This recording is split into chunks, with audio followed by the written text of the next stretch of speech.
Hi everyone, and I'm happy that you decided to push that button for the link to this video. And I am talking to women today, and specifically about return of the divine feminine. And I know a lot of you have already heard this term. You've been hearing it the last couple of years, and some of you probably are wondering what that means. You know, the return of the divine feminine is a period in our lives, something that's going on in the world today, and you can see it everywhere if you're aware or if you're awake. And it's a time when we are coming into balance. You know, when Earth was first was inhabited, it was the divine, it was the feminine, the matriarchal society. The women were the healers, and the women were the ones that domesticated the animals. The women were the ones that you went to when there was, you know, dissonance within the tribe or within the community. And then through the years that changed, and through religion, it became the patriarchal society. I hope I said we started out as a matriarchal society. Sometimes I do that backwards, my dyslexia. So anyway, so we started out as a matriarchal society, and then we went into the patriarchal society, which we are in now. And the women, we know all about that, don't we? And so once again, here we are returning to the divine feminine. And all that means is the energies are coming into balance. It's not all masculine and it's not all feminine. It's both.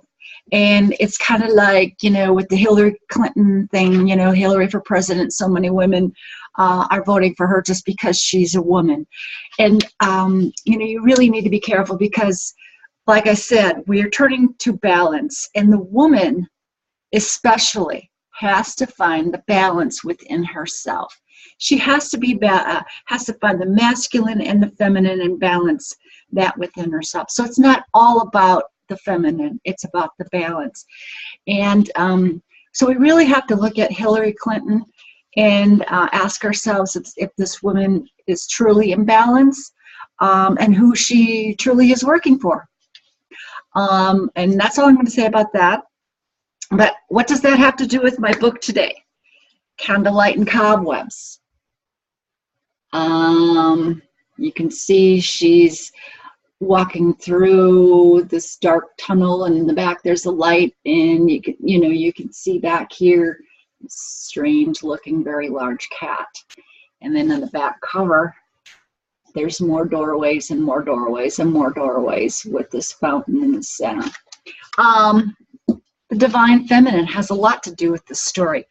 And this story is about the heroine, and there's actually 3 of them, and how they go through the journeys, the mystery. There's a lot of mystery in this book, and the mystery of who we are and why we're here, in you know, connecting all the pieces of our past lives, and what it all has to do with today. And you know, it's all about my main character Rosalind, believing in herself. And you know, looking back through history, she travels when she finds her great-grandmother's diary. Through reading this diary, she travels back in time, and she slowly realizes how women were unfairly treated, and how these women in those periods of time, how they dealt with that, and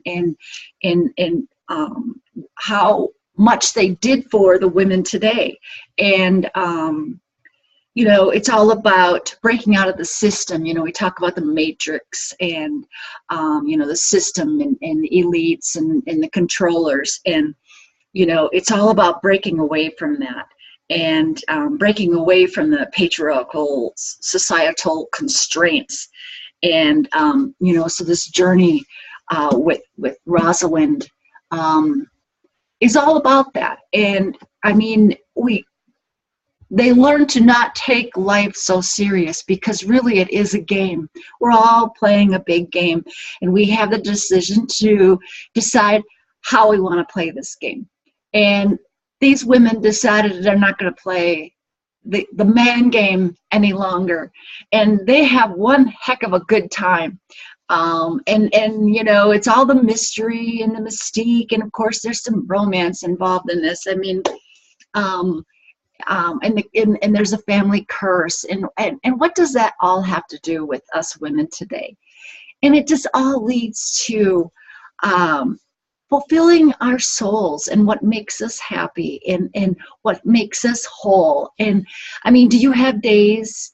Oh, I'm sure you do. I mean, you're a woman, you're human, where you're just down and out and you can't make a decision, and you wonder, why am I here, and what am I doing here, and nothing seems to go right. And you know, that's all part of the being caught up into the system, and having who you truly are being suppressed from you.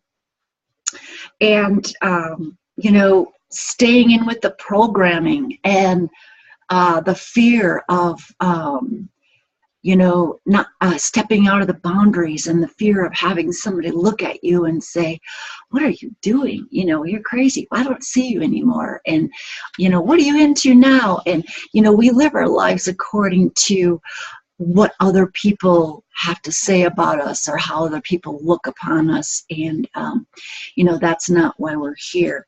So, you know, this story, you know, it starts out with her on the East Coast, and she's living with her mother, and she's not really happy, and she's dreaming about how her life could be. And then when her mother dies, she inherits this grand estate in the mountains of Colorado, and she has to travel to Colorado. And when she gets to this estate, it's like she's the only one that owns this and lives in this 1,500-acre mountain estate. I mean, this huge, you know, 3 levels and 8 bedrooms, and you know, it's full of mystery, and even right down to the furnishings. I mean, the furnishings, and what does that mean to her? And you know, she steps inside this this huge estate, and it suddenly becomes a journey of discovery for her, a journey of self-awakening. And this is what I strive to teach you gals when you read this book. And there is a huge message in there. And yes, I am a visionary author. I just don't write just to write a funny little story, though there is a lot of humor. And those women that are my age, 55 and older, they will appreciate a lot of the humor. And, you know, some of my characters, I have one woman who, when Rosalind first meets her, you know, it's this internal struggle that we all live with. You know, we don't match up. And when she meets this woman, this self-aware, strong woman, you know, Rosalind's right away, oh my gosh, you know, and this woman is just strikingly beautiful and self-assured. And the first thing that Rosalind thinks is the negative. It's like, oh gosh, she's like Cruella de Vil. And actually, she is not. And Rosalind soon finds out how cool this woman really is. And that's because this woman has found her power. She's reclaimed her power, and she's in balance. And but I mean, on her journey, she meets another character who she lets move into her house, and his name is Baylor Jameson, and he's gay, and I call him my gay Indiana Jones, and he is so much fun. And he's actually a writer and a painter and all that cool stuff. And so while he moves into this mansion with Rosalind, and this big mystery, and all of this past life stuff and the history of her family, all of this unfolds in front of them, he's like, I need to write this down. So eventually he's going to write the series about this book, you know, what's happening. And, you know, of course we have to have the mansion next door that, you know, was burned in a fire, and the scary history that's surrounding that, and what that has to do with this family. And, you know, there's actually 3 books in this one book. I mean, you start present day, and then when she finds her great-grandmother's diary, it takes her back to 1918. And then when she's reliving that through the diary, she learns about another period in time, 334, Delphi, Greece. In that period, if you know anything about Delphi, Greece, that is where the oracles reigned. And these oracles of Delphi, who spoke for the goddess, who spoke for Gaia, reigned for 1,200 years. I mean, even Alexander the Great traveled to listen to her words of wisdom. And in learning about that, Rosalind realizes how women were treated even back then, and how their abilities and who they truly were suppressed. And you know, she relived that lifetime, and you know what it has to do with us today. And so it's all just been fascinating for her, and you know, it's just been an awakening for her, but it's been a whole lot of fun. I mean, the story was just so much fun, and I wrote the story really fast, and those who are reading it are finding that they're reading it really fast because the story moves along quickly, and it just absorbs you into it, especially the women. And so I'm hoping that you will get this book and read it, and I'm hoping that it will awaken something within yourself, and it will help you to return to the divine feminine. And it's our time now, ladies, and time for us to be in balance, and time for us to shine, and time for us to make the changes that we would like to see in our world, because it's all up to us now, and we've been given the green light to go and do it. And so, you know, this is how I do it. This is how I do it. I write to inspire and to awaken all the rest of you great women. And so I do hope you find the time to read this book, and let me know what you think. So anyways, thanks a lot. Bye-bye.